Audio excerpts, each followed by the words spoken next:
കുമാര, നിന്റെ വീട്ടിൽ നിന്നാണല്ലോ ഇതുപോലെ ബഹളങ്ങളൊക്കെ കേൾക്കുന്നത്. തൊട്ടപ്പുറത്ത് ഞങ്ങൾ കുടുംബമായിട്ട് ജീവിക്കുന്നല്ലേ, അവിടുന്ന് കമാന്നൊരു അക്ഷരം കേൾക്കുന്നുണ്ടോ? അതെന്താണ് നിങ്ങളുടെ വീട്ടിൽ നിന്ന് കേൾക്കാത്തത്? എടാ, അതാ പറഞ്ഞ ട്രിക്ക് വേണോന്ന്.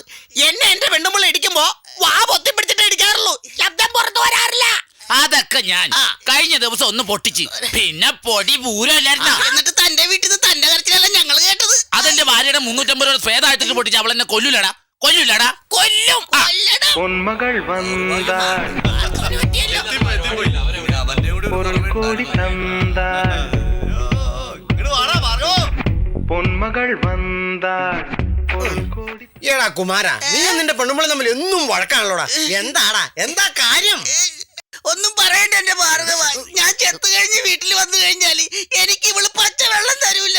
24 മണിക്കൂറും ടിവിയുടെ മുമ്പിലല്ലേ ഇവള്. സഹോദരി, ഇതൊരു ജനാധിപത്യ രാഷ്ട്രമല്ല. ഇവിടുത്തെ സ്ത്രീകൾ ഇങ്ങനെ സദാസമയവും ടിവിയുടെ മുന്നിൽ കുത്തിയിരുന്നാൽ നമ്മളെ പോലുള്ള പുരുഷന്മാർ എന്ത് ചെയ്യും? അതുകൊണ്ട് ഒരിക്കലും ഈ പ്രശ്നം ഇങ്ങനെ വിടാൻ പറ്റില്ല. നമുക്ക് കുമാരന്റെ ഭാര്യയെ വിളിച്ച് ചോദിക്കണം. ശരിയാണ്, ശരിയാണ്. അത് മെമ്പർ തന്നെ വിളിച്ച് ചോദിക്കണം. അതാണ് അതിന്റെ ശരി, അതാണ് അതിന്റെ സത്യം. പെങ്ങളെ, കുഞ്ചിപ്പെങ്ങളെ, എനിക്ക് പറക്കാതെ പോയ എന്റെ രമണി പെങ്ങളെ. എടി അളിയൻ വിളിക്കണ്ടി, ഇറങ്ങി വാടി. അളിയനോ? പെങ്ങളാണെന്ന് പറഞ്ഞു. ഏത് പട്ടികളാണ് രാവിലെ വീട്ടുമുറ്റത്ത് നിന്ന് കൊരയ്ക്കുന്നേ? എല്ലാവരും ഉണ്ടല്ലോ. എന്താ രാവിലെ ഇങ്ങോട്ട് പോന്നത്? അല്ല, ചുമ്മാ ഇതിലെ പോയപ്പോ ചുമ്മാ ഇങ്ങനെ കേറിയതേ ഉള്ളു. മെമ്പറെ ചോദിക്കും. മെമ്പർ അതേ വന്നിരിക്കണുള്ളൂ. അതിനെന്താ ഞാൻ ചോദിക്കാം. എനിക്ക് ആരോട് എന്ത് ചോദിക്കുന്നതിലും യാതൊരു പേടിയില്ല. കാരണം ഒരു പഞ്ചായത്ത് മുഴുവൻ ഭരിക്കുന്ന മെമ്പറാ ഞാൻ. ഞാൻ ആരുടെ മുഖത്ത് നോക്കി എന്ത് വേണേലും ചോദിക്കും. അങ്ങ് ചോദിക്കും മെമ്പർ. ചോദിക്കാം, ഇപ്പൊ തന്നെ ചോദിക്കാം. രമണി, എനിക്ക് എന്താടോ വേണ്ടേ? ഉല്ലാസം വെള്ളുന്നൊരു ഭയങ്കര പരവേശം. പോരെ കുമാര? ഇനി ഞാൻ ചോദിക്കാം. രമണി പെങ്ങളെ, യവൻ ചെത്ത് കഴിഞ്ഞ് വന്നപ്പോ യവനെന്താ ചായ കൊടുക്കാത്തത്? അത് പിന്നെ ഞാൻ അന്നേരം 6 മണിയുടെ സീരിയൽ കണ്ടോണ്ടിരിക്കുകയായിരുന്നു. അത് 6:30 കഴിയില്ലേ? അപ്പൊ കൊടുക്കാൻ പാടില്ലേ? അപ്പൊ എനിക്ക് 6:30 കാവ്യാഞ്ജലി കാണണ്ടേ? അത് 7 മണിക്ക് കഴിയുമല്ലോ. അപ്പൊ ഒരു ചായ കൊടുക്കാൻ പാടില്ലേ? അപ്പൊ എന്റെ അമ്മ മനസ്സ് ആര് കാണും? സഹോദരി, കണ്ടോ ഒരു അമ്മയുടെ മനസ്സ് കാണാനുള്ള ഒരു മകളുടെ മനസ്സ്. എന്റെ മെമ്പർ, അത് 7 മണിക്കുള്ള സീരിയലാ. അമ്മ മനസ്സ്. എന്നാ 7:30 ഒരു ചായ ഈ പാപത്തിന് കൊടുക്കാൻ പാടില്ല എന്റെ രമണി. അത് കൊള്ളാം. ആ സമയത്താ ഞാൻ എന്തെങ്കിലും കഴിക്കുന്നത്. അപ്പൊ ഇയാൾക്ക് കൊടുക്കോ, ഞാൻ കഴിക്കോ? പിന്നെ വീണ്ടും 8 മണി മുതൽ സീരിയൽ തുടങ്ങില്ലേ? ഈ പണ്ടാരടങ്ങിയ സീരിയലുകൾ എപ്പ തീരുവന്റെ മക്കളെ? 10 മണിക്ക്. അപ്പോഴെങ്കിലും ഒരു ചായ കൊടുത്തൂടെ? അപ്പൊ കായങ്ങളും കൊച്ചിട്ട് തന്റെ അപ്പം വന്നിരുന്ന് കാണുവാടോ? എനിക്ക് വയ്യ. ഞാൻ എവിടെയെങ്കിലും പോയി ചാവരല്ല ചായ കുടിച്ചും വരാം. അതൊക്കെ പോട്ടെ, രമണി എന്തിനാ ഇവനെ തല്ലിയത്? ഞാൻ പറയാം. ഞാൻ ചെത്താൻ പോയനാ ഇവളെ നീ തല്ലി മുഴുവൻ തല്ലിയത്. അതവന്റെ തൊഴിലല്ലേ, അതിനെന്തിനാ നീ അവനെ തല്ലിയത്? ഇയാളെ തെങ്ങ് ചെത്താൻ പോയതിനല്ല ഞാൻ തല്ലിയത്. കോളേജ് വിട്ട് പെമ്പിള്ളേര് പോകുമ്പോഴേ ജീൻസ് ഷർട്ട് ഇട്ട് ചെത്തുന്നതിനാ ഞാൻ നല്ല പൊത്ത് കൊടുക്കുന്നേ. മനസ്സിലായോ നിങ്ങൾക്ക്? എന്തായാലും കഴിഞ്ഞതൊക്കെ കഴിഞ്ഞു. ഇപ്പൊ സമയം 10 മണി. ഇനിയെങ്കിലും ഒരു ചായ ഇവന് കൊടുത്തൂടെ എന്റെ രമണി? അയ്യോ, 10 മണിയായോ? ഹായ്, ദേ ഇപ്പൊ സിനിമ ഡയറി തുടങ്ങും.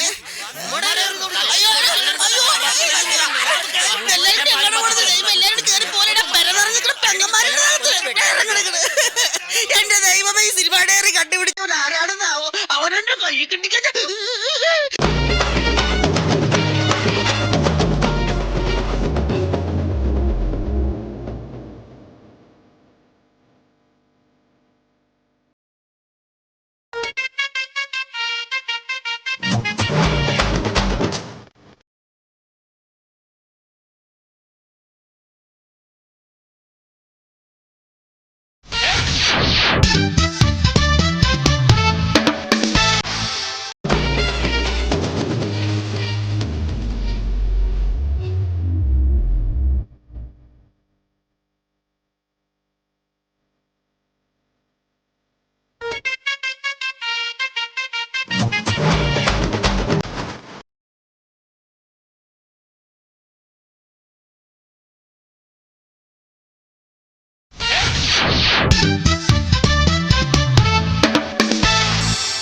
ഇന്ന് കേരളത്തിൽ ഏറ്റവും സുലഭമായി കിട്ടുന്നൊരു കാര്യം ഏതാണെന്ന് ചോദിച്ചാൽ ഒറ്റ വാക്കിൽ ഉത്തരം പറയാം: ലോൺ. കാറിന് ലോൺ, വീടിന് ലോൺ, സ്ഥലം വാങ്ങാൻ ലോൺ, കല്യാണം കഴിക്കാൻ ലോൺ, ഡൈവോഴ്സ് നടത്താൻ ലോൺ, ശവസംസ്കാരത്തിന് വരെ ഇന്ന് ലോൺ കിട്ടും. എന്തിന്? ഈ ലോൺ വാങ്ങാൻ പോകാനുള്ള വണ്ടിക്കാശിന് പോലും ഇന്ന് ലോൺ കിട്ടും. അങ്ങനെ ലോൺ എടുത്ത് കുത്തുപാളെടുത്തൊരു മനുഷ്യൻ്റെ കഥയാണ് നിങ്ങൾക്ക് മുന്നിൽ ഞങ്ങൾ ഇനി പറയാൻ പോകുന്ന ഹാസ്യരൂപകം. അയ്യോ അയ്യോ അയ്യോ എന്റെ പൊന്നോടെ തമ്പുരാനെ, എനിക്ക് എന്തിനിങ്ങനെ ഒരു ജീവിതം തന്നു. ഒരു ഭർത്താവുണ്ട്, ലോകത്തുള്ള ബാങ്ക് മുഴുവൻ കയറി ഇറങ്ങി നിരങ്ങി എല്ലായിടത്തുനിന്നും വായ്പ എടുത്ത് കുടുംബം മുടിക്കാനായിട്ട് ജനിച്ചൊരു ഭർത്താവ്. എന്റെ ദൈവമേ, ഇപ്പൊ എങ്ങാണ്ട് കറങ്ങാൻ പോയിരിക്കുക. കറങ്ങി തിരിഞ്ഞങ്ങോട്ട് കയറി വരും, ഇങ്ങോട്ട് പോരട്ടെ ഇന്നത്തെ ദിവസം. അത് ശരി, ഭർത്താവില്ലാത്ത സമയത്ത് നാട്ടുകാരോട് ഭർത്താവിന്റെ കുറ്റം പറഞ്ഞു കൊടുക്കണം. എല്ലാവരും വൃത്തികെട്ടവൻ. എന്റെ പൊന്നു മനുഷ്യൻ, ഞാൻ പറയുന്നതാണ് കുഴപ്പം, നിങ്ങളുടെ പ്രവൃത്തിക്കല്ലേ കുഴപ്പം. എന്റെ പ്രവർത്തിക്ക് എന്തായാലും കുഴപ്പം. നിങ്ങൾ ലോകം മുഴുവൻ നടന്ന് ബാങ്കിൽ കയറി നിരങ്ങി എല്ലായിടത്തും വായ്പ എടുത്ത് കൂട്ടിയില്ലേ? പിന്നെ നിന്നെ രണ്ട് പിള്ളേരെ പിന്നെ ആരും നോക്കി നടത്തോളൂ. അടയ്ക്കണ കാര്യം നീ ശ്രദ്ധിക്കണ്ട, എടുക്കണ കാര്യം ശ്രദ്ധിച്ചാൽ മതി. നിങ്ങളൊരു അക്ഷരം വേണ്ടി പോരുത്. നിങ്ങളോട് തേങ്ങ വാങ്ങിച്ചോണ്ട് വന്ന മനുഷ്യ ശാന്തേ, ഒരവത്തോ ഇത് പോലീസുകാരനും പറ്റും. തേങ്ങ അല്ലേ പ്രശ്നം, ഇപ്പൊ വാങ്ങിച്ചോണ്ട് വരാം. പിന്നെ ഒരു കാര്യം, തേങ്ങ എന്ന് പറഞ്ഞാല് ഈ മുഴുപ്പ് വേണോ അതെ ഈ മുഴുപ്പ് വേണം? മുഴുപ്പ് ഈ മുഴുപ്പ് തന്നെ വേണം. പക്ഷേ ഇതുപോലെ ആകരുത്, അതിനകത്ത് വല്ലതൊക്കെ ഉണ്ടാവണം. പിന്നെ ഇന്ന് ഞാൻ ശരിയാക്കോടി. നിങ്ങളൊരു അക്ഷരം വേണ്ടത്. ഇന്ന് നിങ്ങൾ നേരെയാക്കാൻ പറ്റുമെന്ന് ഞാനൊന്ന് നോക്കട്ടെ. അതെന്താണ്, നീ വീട്ടിൽ പോയിയാണോ? അയ്യോ അതല്ല, പിന്നെ ഇന്ന് ഇങ്ങോട്ട് ഉപദേശിനോട് വരാൻ പറഞ്ഞിട്ടുണ്ട്. അങ്ങേര് നിങ്ങൾ ഉപദേശിച്ച് നേരെയാക്കും. എന്നെ ഉപദേശിച്ച് ശരിയാക്കും. ഉപദേശിച്ച് എത്ര മണിക്കാണ് ഇവിടെ വരണത്? 11 മണിക്ക്. 11 മണിക്ക്? അപ്പൊ അതുവരെ എനിക്ക് ഇടിക്കാല്ല.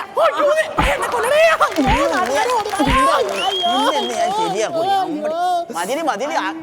അയ്യോ അയ്യോ എന്നെ കൊല്ലുന്നേ.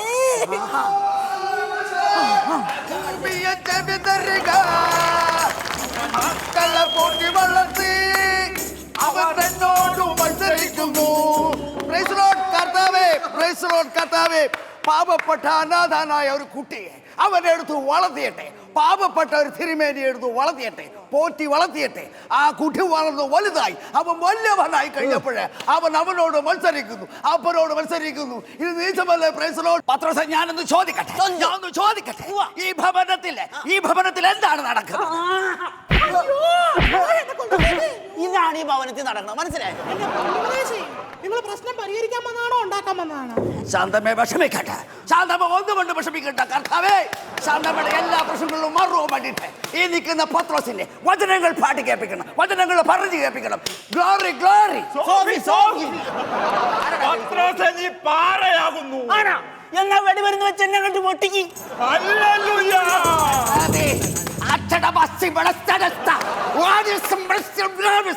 കർത്താവേ, അറിയുന്നു, അവൻ ചിന്തിക്കുന്നില്ല, അവൻ പറയുന്നില്ല, അവൻ കേൾക്കുന്നില്ല, അവനെല്ലാം അറിയുന്നു. വചനങ്ങൾ പ്രകാരം നിന്നെ ജീവിപ്പിക്കാൻ പോവുകയാണ്. വചനങ്ങൾ വായിക്കുക. അവർ തോറ്റു മടങ്ങി. കാരണം ഐക്യമില്ലായ്മ. കർത്താവേ, ഐക്യമില്ല. അവൻ തിരിച്ചു വരുന്നു, അവൻ വരുന്നു. എന്റെ ഉപദേശം ആര് വരുന്ന കാര്യം? എടി ശ്രീശാന്ത് ടെസ്റ്റ് ക്രിക്കറ്റ് തോറ്റത് തിരിച്ചു വന്നെന്ന്. പത്രം വായിക്കാതെ ബൈബിൾ വായിക്കണം. ഞാനല്ലാതെ നിനക്ക് വേറെ ദൈവമില്ല. ഉപദേശി മാറിക്കേ, ഇവനാണ് ദൈവം. തെളിയാതെ ദൈവം നിൽക്കണ്ടേ, ഡോളം നോക്കി പൊക്കണം. നിന്നെ പോലെ നിന്റെ അയൽക്കാരനെ സ്നേഹിക്കുക. അതെ, ഈ അയൽക്കാരനെന്നുള്ളത് അയൽക്കാരിൽ നിന്നാക്കി തരാൻ പറ്റുമോ? അന്യന്റെ ഭാര്യയെ മോഹിക്കരുത് സാത്താനെ. അനിയന്റെ ഭാര്യയെ മോഹിക്കാവോ? വചനങ്ങളെ കയറുന്നുണ്ട്. ആ 17-18 ഒന്ന് വായിച്ചേ. മത്തായിയുടെ സുവിശേഷം 17-18 ഒന്ന് വായിക്കണം.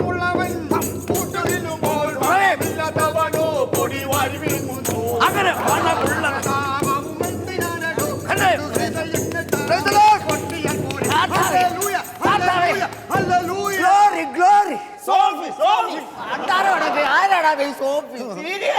കർത്താവേ, ഞാനൊന്ന് ചിന്തിക്കുകയാണ്, ഞാനൊന്ന് ആലോചിക്കുകയാണ്. ദൈവത്തിന്റെ വചനം എത്ര നല്ലവനാണ്, എത്ര സുന്ദരനാണ് അവൻ.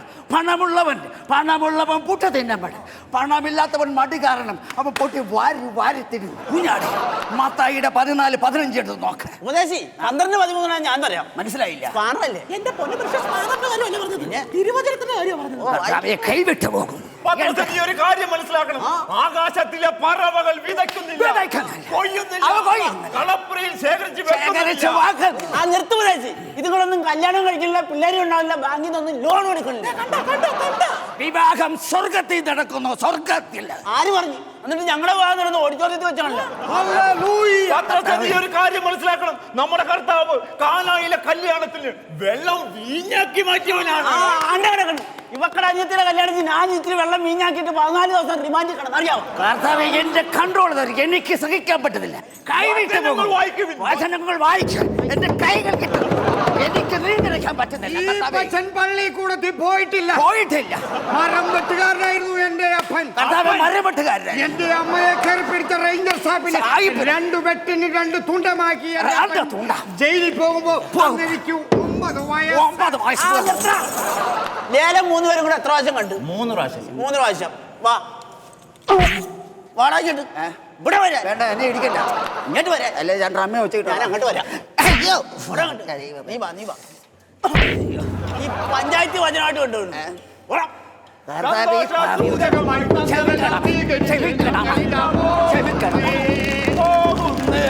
ഇങ്ങനെയുള്ള സാധനങ്ങളിലാണ് ഉപദേശിക്കാൻ വിളിച്ചിട്ട് വന്നേക്കണത്. ഞാൻ അറിഞ്ഞിട്ടാണോ? ഇന്നല്ലാതെ നീയല്ലേ അതുങ്ങളൊക്കെ വിളിച്ചത്? ലീലാമ്മയുടെ വീട്ടിൽ ഉപദേശം മനുഷ്യൻ ഒരു കാര്യം ഞാൻ പറഞ്ഞു. എന്താണ് ഇനി ഏതെങ്കിലും ബാങ്കിൽ കയറി ലോൺ എടുത്തെന്ന് ഞാനോ എന്റെ മക്കളോ അറിഞ്ഞാൽ ആ നിമിഷം ഞങ്ങൾ കെട്ടിത്തുന്നു. ആ കെട്ടിത്തും കാരണമുള്ള ലോൺ എടുക്കാൻ വേണ്ട, നിങ്ങൾ നമ്മുടെ കിഡ്നി വിൽക്കാൻ ആ കാശ് ഒപ്പിച്ചോളാം. കിഡ്നി വിൽക്കാൻ ഇപ്പൊ ലോൺ കിട്ടും. ദൈവമേ, വാതുറന്ന വായ്പയുടെ കാര്യം മാത്രമേ ഇത് ഞാൻ പറയാനുള്ളൂ. Excuse me. അയ്യോ, ഈ മടത്തിപ്പറമ്പിൽ പത്രോസ്, അത് ഞാനാണല്ലോ. പത്രോസ് ആണോ? ഞാനായിരുന്നു മനസ്സിലായി. ഇല്ല, ഞാൻ ചെട്ടിക്കുളങ്ങര ബാങ്കിന്റെ മാനേജർ പീതാംബരൻ. ആരെങ്കിലും ആവട്ടെ. നിങ്ങൾ ഞങ്ങളുടെ ബാങ്കിൽ നിന്ന് കുറച്ച് പൈസ ലോൺ എടുത്തിരുന്നു. നിങ്ങളുടെ ബാങ്കിൽ നിന്നല്ല, കേരളത്തിലെ മിക്ക ബാങ്കിൽ നിന്ന് ഞാൻ പലിശക്ക് ലോൺ എടുത്തിട്ടുണ്ട്. എന്നിട്ട് തിരിച്ചടച്ചോ? താല്പര്യമില്ല. പൈസ എടുക്കും, തിരിച്ചടക്കാൻ താല്പര്യമില്ല. അപ്പൊ ഞാൻ വന്നതിന്റെ ഉദ്ദേശം എന്താണെന്നറിയാമോ?